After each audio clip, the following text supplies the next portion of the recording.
माननीय मुख्यमंत्री जी से निवेदन आपके ऊर्जावान विचारों हेतु।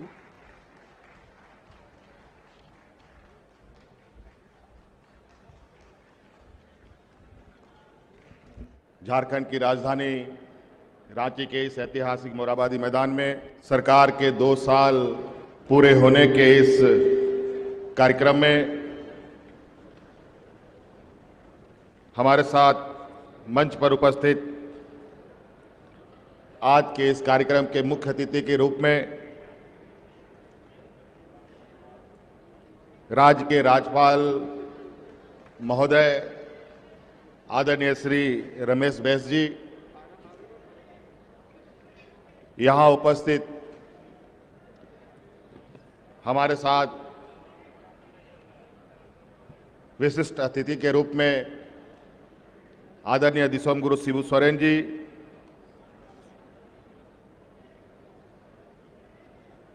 हमारे साथ उपस्थित कांग्रेस के वरिष्ठ नेता पूर्व केंद्रीय मंत्री आदरणीय आरपीएन सिंह जी, हमारे सरकार के मंत्रिमंडल में हमारे साथ सहयोगी मंत्री आदरणीय आलमगीर आलम साहब, हमारे मंत्रिमंडल सहयोगी भाई शशांक शेखर भोक्ता जी, यहां उपस्थित विधायक पूर्व मंत्री बंधु तिर्की जी, उपस्थित यहां विधायक राजेश कच्छप जी, हमारे साथ उपस्थित राज्य के मुख्य सचिव सुखदेव सिंह जी, राज्य के डीजीपी नीरज सिन्हा जी, यहां उपस्थित सरकार के सभी पदाधिकारीगण और आज इस कार्यक्रम में उपस्थित लाभुकगण, उपस्थित यहां सभी जनप्रतिनिधिगण, हमारे महागठबंधन के हमारे सहयोगी साथीगण, पत्रकार मित्रों, सर्वप्रथम मैं आप सभी लोगों का इस 2 साल के पूरे होने के शुभ अवसर पर अपनी ओर से बहुत बहुत शुभकामनाएं देते हुए अपनी ओर से जोहार करता हूं। 29 दिसंबर आज सरकार के पूरे 2 साल हो गए और इन 2 सालों में हम सभी लोगों ने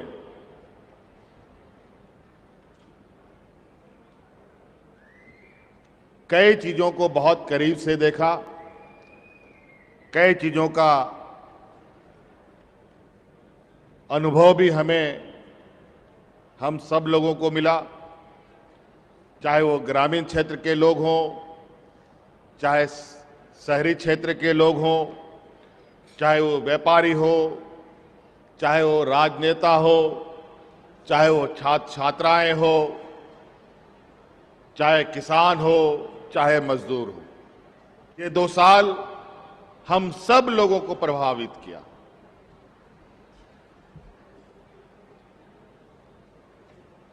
और इन 2 सालों में तो लंबे समय तक लगभग पूरी दुनिया थम सी गई थी।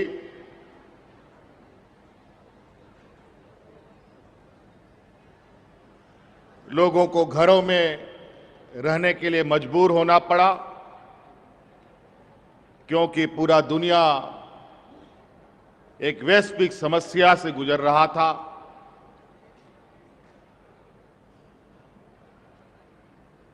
और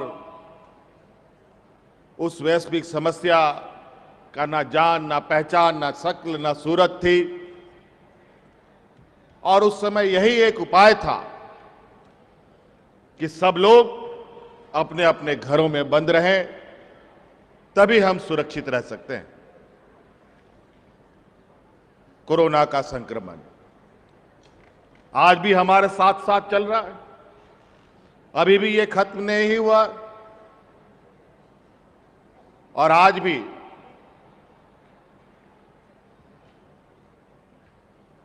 इस वैश्विक समस्या को देखते हुए हम लोगों ने आज इस 2 साल को सावधानी पूर्वक पार करने का प्रयास किया है। बहुत सीमित लोगों के साथ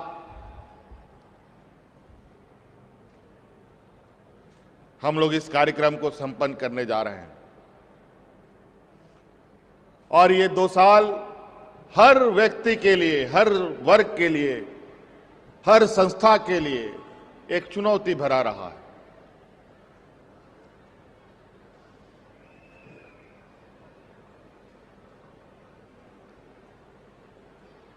और जिस की जिम्मेवारी जैसे जैसे होती है वैसे वैसे चुनौतियां भी रहती हैं।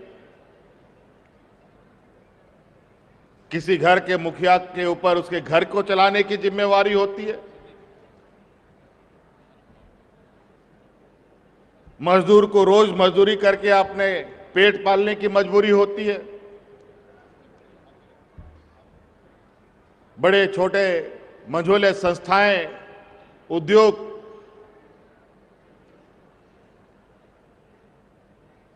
बिना मैन पावर का, बिना मजदूर का कैसे चले, यह भी चुनौती रहता है। उसी प्रकार सरकार जो पूरे राज्य की चिंता करती है, वो राज्य कैसे चले, उस राज्य के रहने वाले जनमानस कैसे सुरक्षित रहें, किसान कैसे सुरक्षित रहें, मजदूर कैसे सुरक्षित रहें, व्यापारी प्रतिष्ठान कैसे चल पाए, इंसान तो इंसान, जानवरों के प्रति भी सरकार की जिम्मेवारी बनी रहती है। और झारखंड तो वैसे पिछड़े राज्यों में ही अभी तक गिनती में है।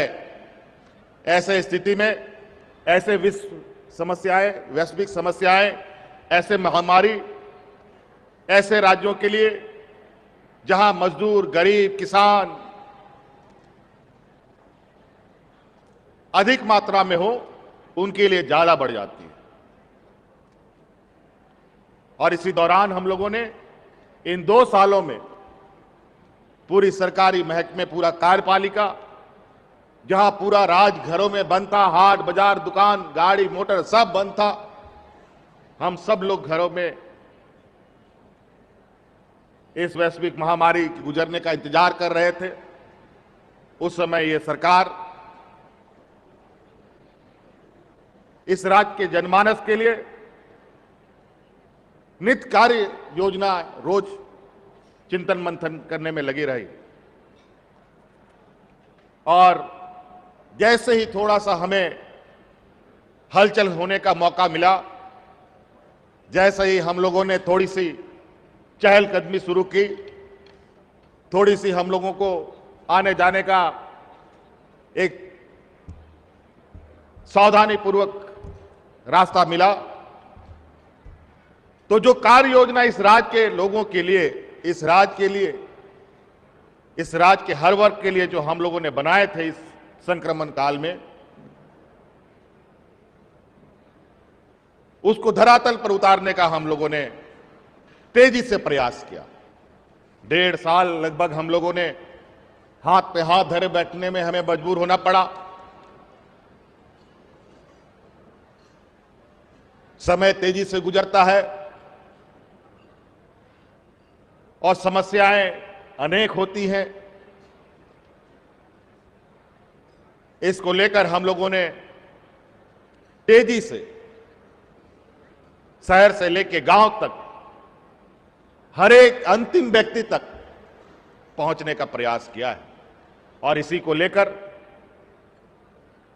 स्थापना दिवस के दिन से आपका अधिकार, आपका सरकार, आपका द्वार कार्यक्रम शुभारंभ किया गया। जो पहले आमतौर पर ब्लॉक कार्यालय, जिला हेडक्वार्टर, राज्य के हेडक्वार्टर से हम सब काम करते थे।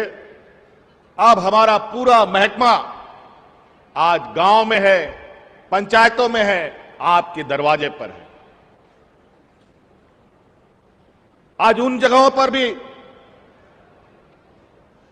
सरकार की नजरें पहुंची हैं जहां कभी उन जगहों के लोग उम्मीद नहीं करते थे कि यहां कभी सरकार का कोई पदाधिकारी आएगा, सरकार की नजरें पहुंचेगी, सरकार की आवाजें पहुंचेगी। नजरें और आवाजें तो छोड़िए, योजना भी कभी उनको नहीं मिला। आज उन जगहों पर हमारे पदाधिकारी, हमारे जनप्रतिनिधि, विधायकगण, मंत्रीगण, सांसदगण कोई बैलगाड़ी से, कोई ट्रैक्टर से, कोई मोटरसाइकिल से उन जगहों पर पहुंचकर हम अपने ग्रामीणों के दरवाजे पर योजना पहुंचा रहे हैं। हमारे पूर्व वक्ताओं ने बहुत सारी बातें कही हैं, मैं संक्षिप्त करने की कोशिश करूंगा बातों को। आज इस मंच से हम लोगों ने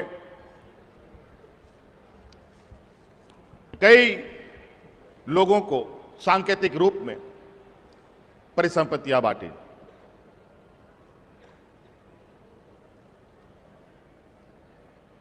आज यहां इस मंच से लगभग 16,000 करोड़ की लागत की 1550 लगभग योजनाओं का शिलान्यास उद्घाटन भी किया गया आदरणीय राज्यपाल महोदय के द्वारा।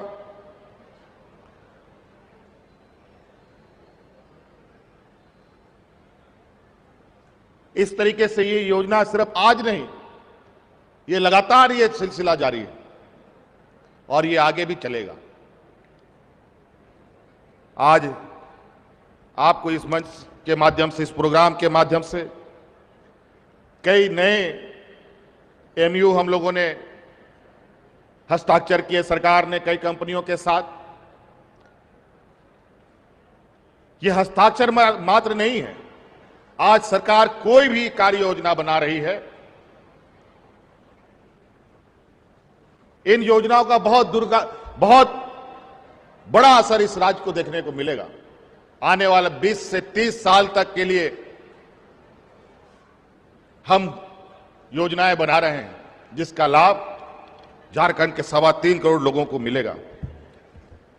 राज्य वैसे खनिज संपदाओं के नाम से चर्चित हमेशा रहा है और विगत 100 सालों से खनिज संपदा के इर्द गिर्द ही हम सब घूमते रहे, लेकिन इस राज्य को कुदरत ने खनिज संपदा तो दिया ही दिया है, बल्कि यहां पर प्राकृतिक सौंदर्य की भी अपार भंडार है। आज इस राज्य में खिलाड़ियों की भी एक अपार भंडार है। अनेक क्षेत्र आज इस राज्य में ऐसे हैं कि जिस क्षेत्र को कभी भी ना छुआ गया, ना कभी देखा गया, ना उसको प्रोत्साहित किया गया।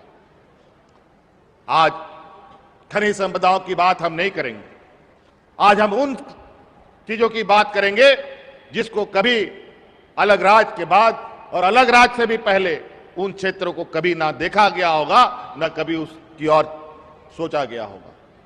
आज इसीलिए एक पहला कदम के रूप में आज आप देखेंगे आदरणीय राज्यपाल महोदय के द्वारा, इस मंच के द्वारा टूरिज्म पॉलिसी लाई गई और आज आप सबको पता है कि झारखंड में प्राकृतिक सौंदर्य कितने बड़े पैमाने पर हो। आज हम खनिज संपदा के नाम से ही नहीं, बल्कि प्राकृतिक सौंदर्य के वजह से भी देश में अपना जगह बना सकते हैं। जिन जगहों को हम देखने के लिए लाखों रुपया खर्च करने के लिए जाते हैं, वो सभी चीजें हमारे इस राज्य में उपलब्ध है। आज हिमालय के जंगलों में जो पेड़ पाया जाता है, वो हमारे नेत्रालयों में वो पेड़ पाए जाते हैं। जो चाय का बगान हम असम में देखते हैं, वो चाय का बगान भी हमारे इस राज्य में अवस्थित है। दुर्भाग्य से उसको समाप्त कर दिया गया, लेकिन फिर से यह जीवंत हो सकता है अगर हम सब इसको अगर हम लोग ध्यान से आगे बढ़ाएं।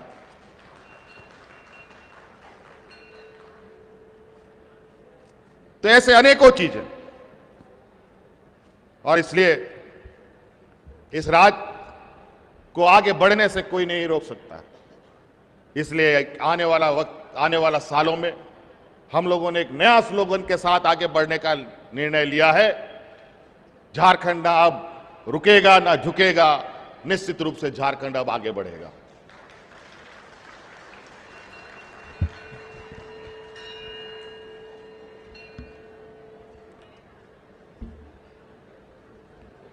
कई क्षेत्र में हमें काम करना है, कई समस्याओं का समाधान भी निकालना है। इन समस्याओं और कार्य क्षेत्र में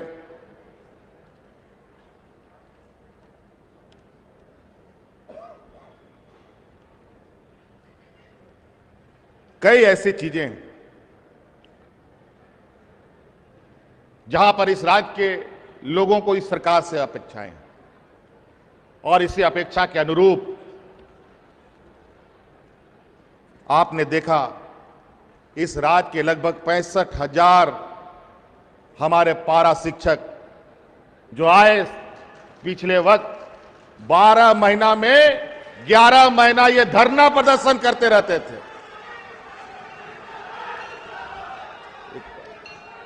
एक कागज थोड़ा वहां देखो ना।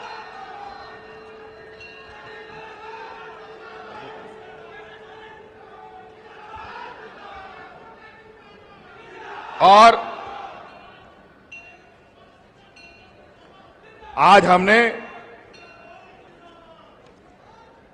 लगातार सरकार और विभाग के मंत्री उनके साथ विचार विमर्श करते हुए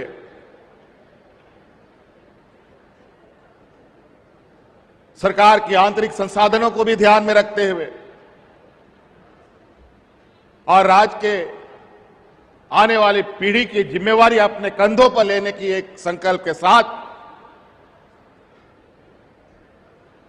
हम लोगों ने उनकी जो मांगे थी उन मांगों को पूरा करते हुए इस संकल्प के साथ उनके साथ आगे बढ़ने का प्रयास किया है कि आने वाला समय 12 महीना में हमारे पारा शिक्षक 11 महीना स्कूलों में नजर आएंगे।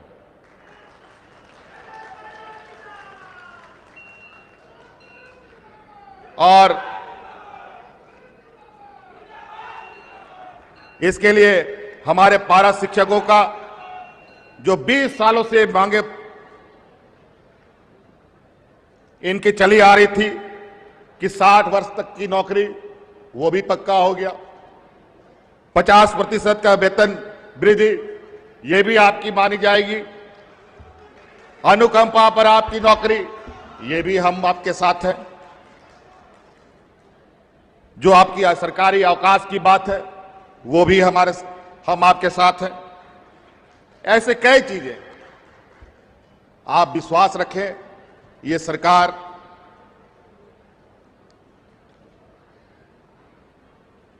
हर समस्या का समाधान करना चाहती है, लेकिन समाधान नियम संगत हो, राजहित में हो और ऐसे समाधान निकाले जाए कि उस समाधान से राज्य पीछे नहीं बल्कि राज्य आगे जा सके। ये हम सबकी जिम्मेवारी है। इसलिए हम जितने भी अनुबंध कर्मी हमारे राज्य में हैं, आंगनबाड़ी, नर्स वगैरह बहुत सारे अनुबंध कर्मी लोग हैं जो अपनी मांगों को लेकर सड़कों पर समय समय पर आते हैं। हमें आपकी बात का संज्ञान है, आप चिंता ना करें। सड़कों पर उतरने से समस्या समाधान नहीं होगा, वार्ता करने से समस्या का समाधान होगा। आप हमारे पास आइए, आपके साथ सरकार वार्ता करने के लिए तैयार है और आपकी समस्या का समाधान करने के लिए भी तैयार है।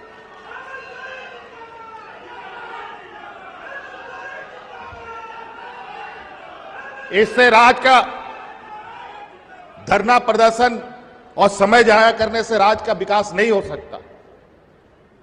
काम करने से राज्य का विकास होगा। और आज हम सब लोग जो इस राज्य को, जो कभी सरप्लस बजट हुआ करता था, आज कर्जों तले दबा हुआ है। पूर्व की सरकार ने इतने कर्ज ले लिए कि कर्ज को चुकता करने में भी सरकार की हालत खराब है। लेकिन यह हालत नहीं होनी चाहिए थी। अगर हम मिलकर सरकार के साथ कदम से कदम मिलाकर चले, सरकार भी आपको सहयोग करेगी, आप भी हमें सहयोग करें। मैं वो दिन दूर नहीं, ये राज्य की जो आंतरिक क्षमताएं हैं, अगर हम क्षमताओं के साथ आगे बढ़ेंगे तो ये राज्य को देश के अग्रणी सीढ़ी पायदान पे हम पहुंचा सकते हैं। और आप देखेंगे ये राज्य जिस तरीके से हमारे अधिकार हमें ही नहीं मिल पाता,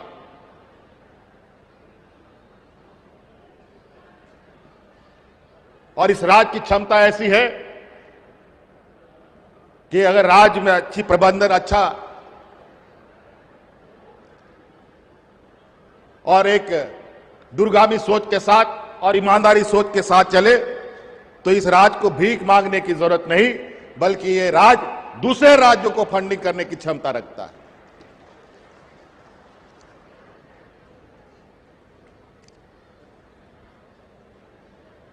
हमारे कुछ जो विपक्ष के सहयोगी हैं,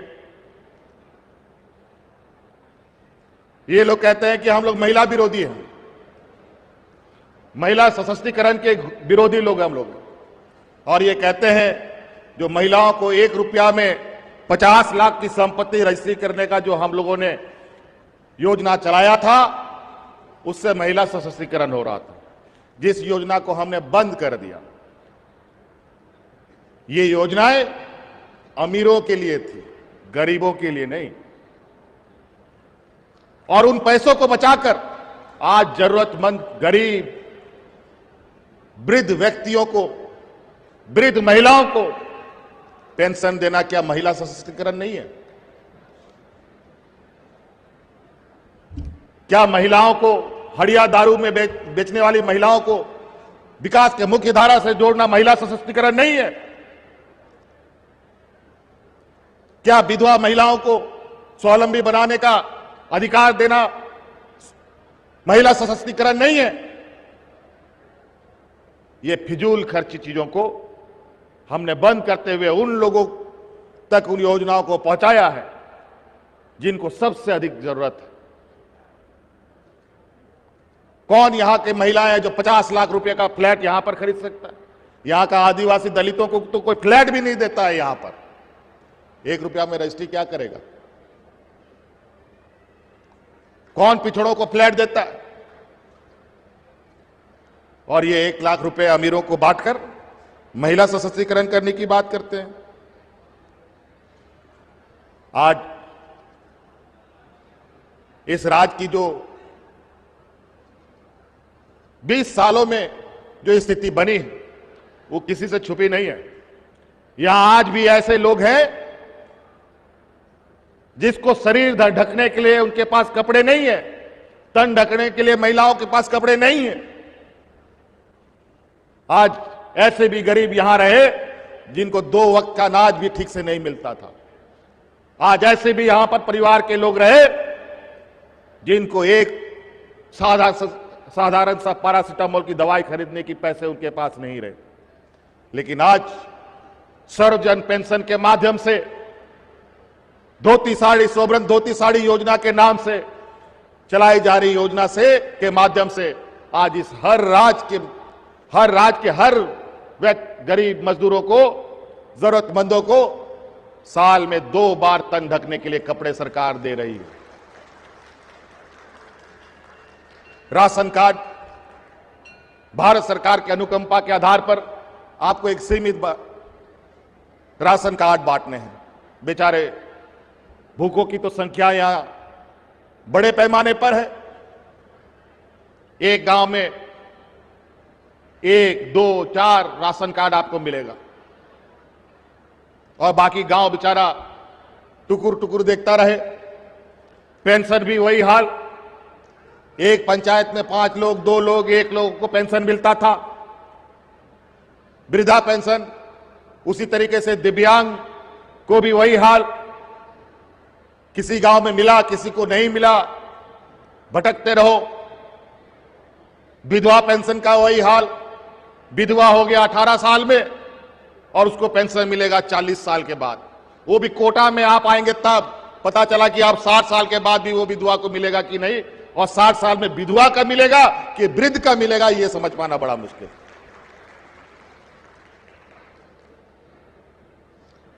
हमने प्रधानमंत्री जी से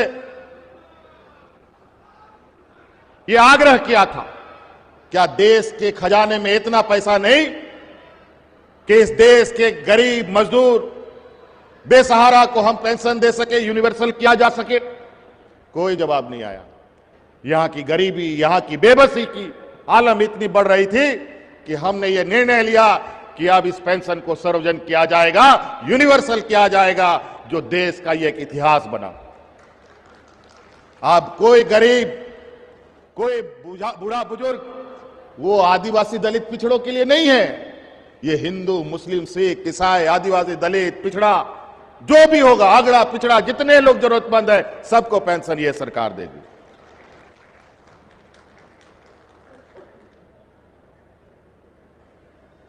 आज आप देखिए गांव में बूढ़े बुजुर्गों के चेहरे पर मुस्कान, दिव्यांगों के चेहरे पर मुस्कान। आज सरकार दिन और रात जगकर इस राज्य के लोगों की सेवा में लगा है। आपने तो खबरों में पढ़ा है, आप लोगों ने व्हाट्सएप, फेसबुक, आजकल जो सोशल मीडिया का हमवार चल रहा है,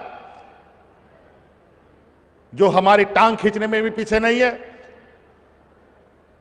लेकिन कुछ लोग आज भी सच्चाई को उजागर करते रहते हैं कि रात में 2 बजे भी सरकार गरीबों के घर में जाकर के उनके लिए काम करती है।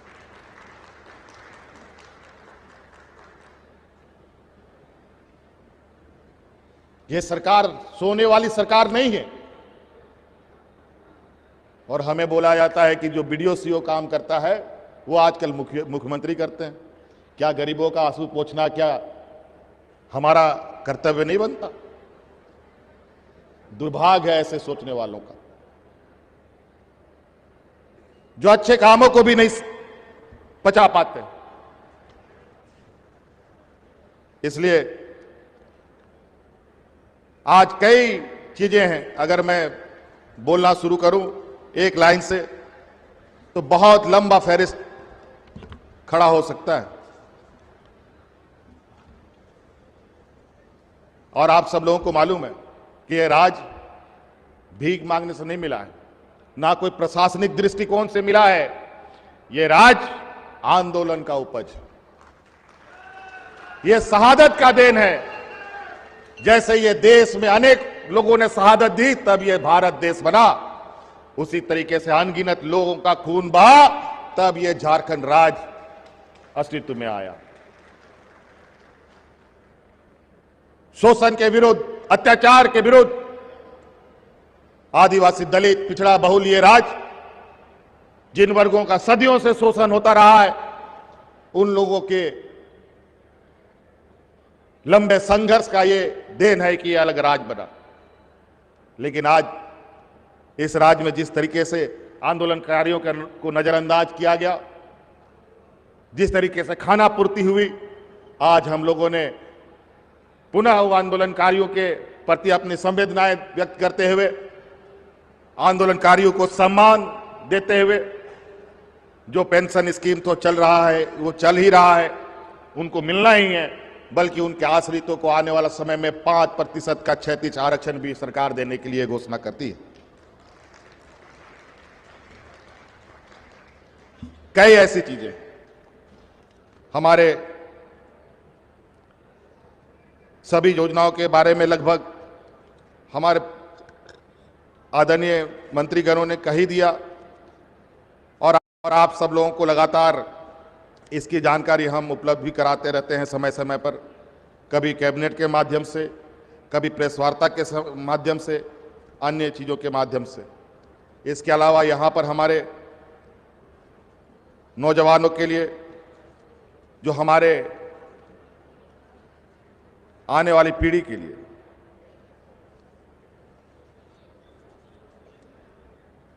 हम लोग शिक्षा के दिशा में भी नई पहल करने जा रहे हैं। आज प्राइवेट स्कूलों के तर्ज पर भी बहुत तेजी से सरकारी स्कूलों में भी काम चल रहा है, और जिस तरीके से आप डीपीएस और डीएवी में शिक्षा ग्रहण करते हैं यहां पर प्राइवेट स्कूलों में, आज हमारे सरकारी व्यवस्था में भी अगले सेशन से हमारा लक्ष्य है कि इन्हीं के समतुल्य हम अपनी सरकारी स्कूल को भी बनाने जा रहे हैं और उसमें एडमिशन भी हम लोग बच्चों का कराने जा रहे हैं।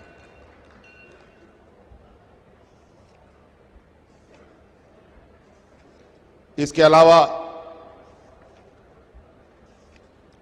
आप लोगों ने देखा कि हमारे कई लोगों ने तो इस राज्य के लोगों को बिल्कुल ही नागवार समझ रखा है कि यहाँ के लोगों में, यहाँ के नौजवानों में नौकरी करने की क्षमता नहीं है, पढ़े लिखे नहीं हैं, गंवार हैं, इत्यादि बहुत तरीके से। और यही वजह था कि पूर्व के समय में बाहर से बड़े पैमाने पर यहाँ पर लोगों ने नौकरियों में जगह बनाई और यहाँ के स्थानीय लोगों का रोजगार को भी कहीं ना कहीं चोट पहुंचाया। इस बार हम लोगों ने पहली बार, ये भारतवर्ष का ये पहला स्कीम है जहां आदिवासी बच्चों को विदेशों में पढ़ने के लिए 100% स्कॉलरशिप देने का काम कर रही है। आज कौन इन बच्चों को, कौन इन समूह को आगे बढ़ाएगा? क्यों देश में ऐसे योजनाएं नहीं चली? क्या विदेशों में इन बच्चों को पढ़ने का अधिकार नहीं? क्या ये विद्वान बनकर के, क्या बाबा भीमराव अंबेडकर जैसे सोच के लिए इनको अधिकार नहीं, जो अपने हक अधिकार की लड़ाई मजबूती से रख पाए? आज इसीलिए इस सोच के साथ हमने एक प्रयोग के तौर पर हम लोगों ने यहां पर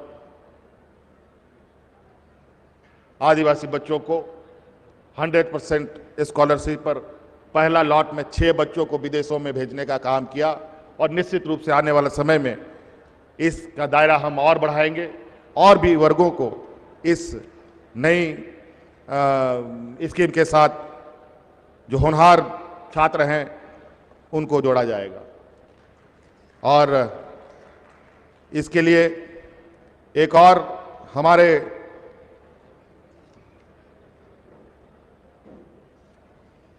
राज्य से एक आवाज उठती रही है और वो आवाज है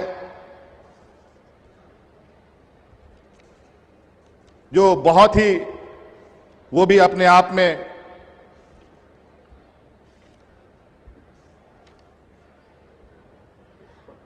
एक अलग तरह का हुआ, जो इस राज्य में लगातार ओल्ड पेंशन स्कीम लागू करने की बात कही जाती है।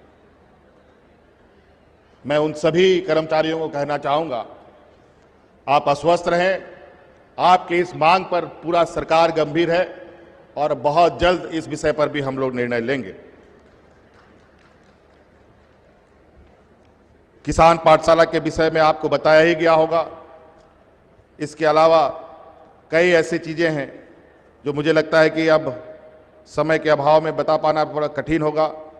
हम लोगों ने विगत 2 सालों में लगभग 28 से 30 योजनाएं धरातल पर उतारी। हम लोगों ने इस राज्य में ट्राइबल यूनिवर्सिटी का भी कानून पास किया।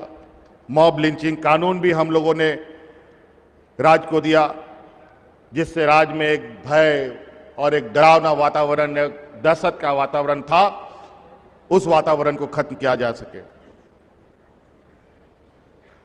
ऋण माफी के बारे में आप लोगों ने किसानों से खुद ही सुन लिया। इसके अलावा एक महत्वपूर्ण विषय बात बोल के समाप्त करना चाहूंगा।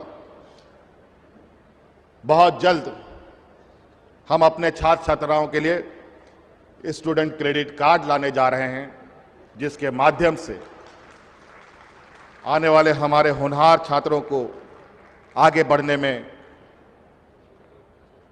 आसानी होगी। आपने सुना होगा, यहां पर बच्चों को लोन लेने में कई दिक्कतें आती हैं, खासकर अनुसूचित जाति जनजातियों के लिए।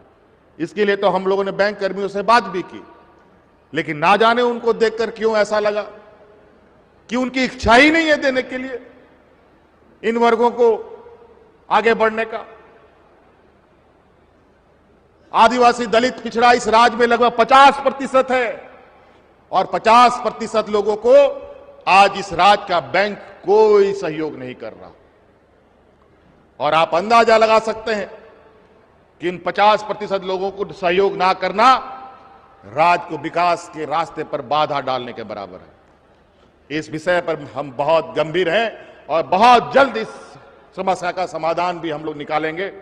और इसके लिए भारत सरकार हो या रिजर्व बैंक ऑफ इंडिया हो, जो भी हो, इसमें कानून में जो संशोधन करना हो वो हम लोग कराने का प्रयास करेंगे। इसके लिए कानूनी लड़ाई भी लड़ना हो तो उसके लिए लड़ेंगे। इसके साथ साथ अंत में आपको मालूम है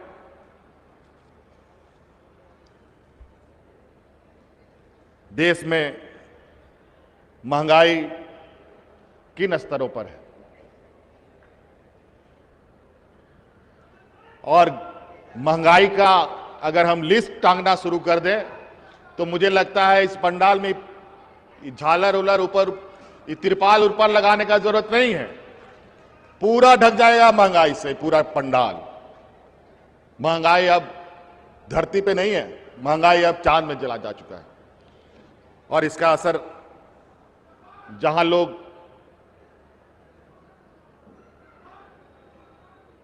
झोला भर भर के राशन लाते थे और सब्जियां लाते थे, अब वो प्लास्टिक के थैली में, छोटा छोटा थैली में सब्जियां और अनाज लेके आते हैं। आने वाला समय क्या होगा नहीं होगा कहना नहीं, कह नहीं सकते। वैश्विक महामारी भी है, किसका बहाना किसके ऊपर मढ़ दिया जाएगा कोई ठीक नहीं। आज आप लोगों ने देखा कि एक महिला को हम लोगों ने कोरोना काल में उसके जो परिजन हैं वो मर गए, उसको 50,000 का अनुदान राशि सरकार ने दिया है और ये पहला ये घटना है।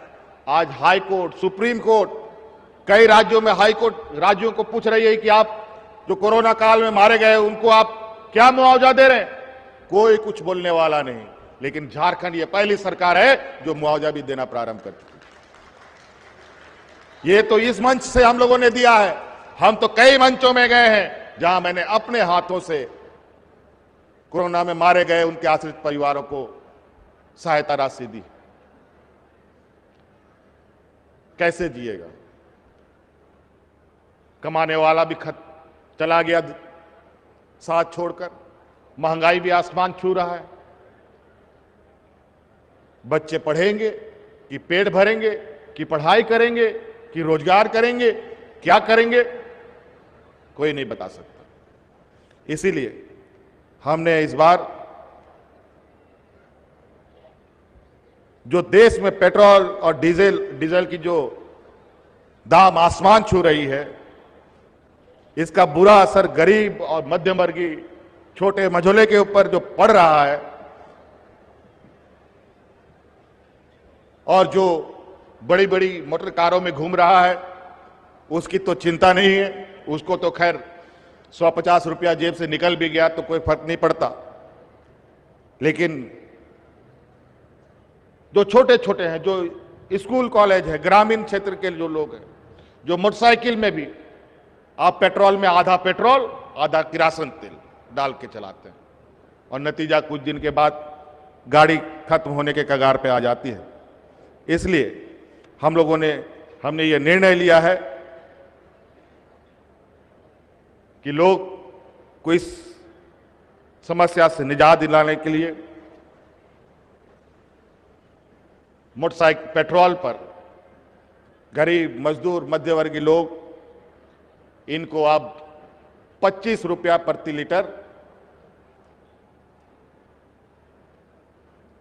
उनको राहत देने का घोषणा आज इस मंच से की जाती है।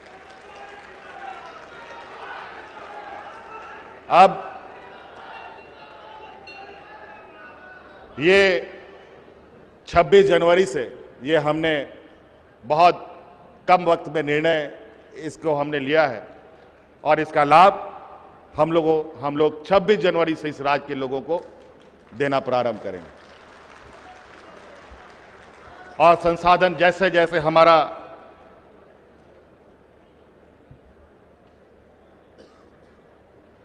संसाधन बढ़ेगा, उसके अनुरूप राज्य के लोगों को हम लोग राहत देने का काम करेंगे। और जो भी हमारे संसाधन में आएगा वो राज्य के बीच में वितरण होगा। और लोग ये भी कहते हैं कि खजाना खाली है, तो आखिर ये कहां से बांट रहे हैं। मैं आपको बता दूं कि पूर्व की सरकार की तरह हम लोगों का ये मंशा नहीं कि राज्य को कर्ज के बोझ में लादे रहना। आज हम लोगों ने वित्त प्रबंधन करते हुए, नए रिसोर्स जनरेट करते हुए कई माध्यम हम लोगों ने तैयार किए हैं, जहां आज सरकार को जो रेगुलर इनकम हुआ करता था उससे अलग हट करके बड़े पैमाने पर, जैसे हम लोगों ने ट्रांजिट टैक्स यहां लगाया, जिसके माध्यम से मात्र 10 रुपए के टैक्स में आज 100-200 करोड़ रुपए की आमदनी सरकार को हो रही है। और आज के दिन से ही हम लोगों ने टोल टैक्स को भी प्रारंभ करने का निर्णय लिया, जहां बड़े पैमाने पर यहां पर माइंस मिनरल्स के माध्यम से जो ट्रकें हमारे सड़कें खराब करती है, उनके सहयोग से एक बड़ा आय का सोर्स बनाने का और इस राज्य को आर्थिक संसाधन जुटाने का काम में हम लोग लगे हैं। ऐसे कई चीजें हैं जो नए रिफॉर्म्स के साथ सरकार आगे बढ़ रही है, संसाधन भी जुटाएगी और राज्य में जन कल्याण कार्यक्रमों को भी आगे बढ़ाएगी। इन्हीं बातों के साथ आप सब लोगों को बहुत बहुत धन्यवाद। जोहार, जय हिंद, जय झारखंड।